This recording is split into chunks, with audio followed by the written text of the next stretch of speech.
दादा काय पार्सल मागवलंस? तुझ्या घर कामासाठी घासणी, भांड्याचा साबण, रूम क्लीनर सगळं मागवले. पटकन कपडे बदलायचे आणि कामाला लागायचं. चला. काय रे दादा, बायकांनी फक्त हेच करायचं असतं का? अजिबात नाही, चांगला स्वयंपाक पण करायचा असतो म्हणून चांगलं रेसिपीचं पुस्तक पण मागवलंय. ए आई, याला सांग ग, कसा बोलतोय बघ ना हा. आई, हिला पोळ्या करायला पण शिकव ग. आई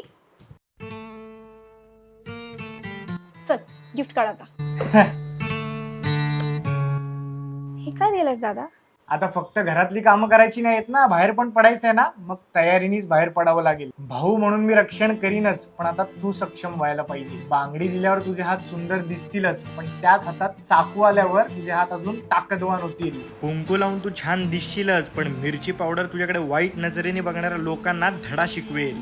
राखी म्हणजे रक्षाबंधन, आणि ते यामुळे गिफ्ट साठी नाही, तुझ्या हक्कांसाठी भान. प्रत्येक भाऊ तुला सांभाळेल, पण प्रत्येक जण तुला बहीण समजत नसेल तर त्याला तुझ्यातली दुर्गा दाखव. थँक्यू दादा, पण पुढच्या वेळेला तुला मला हे गिफ्ट द्यायची गरज पडणार नाही. असा समाज घडेल का रे?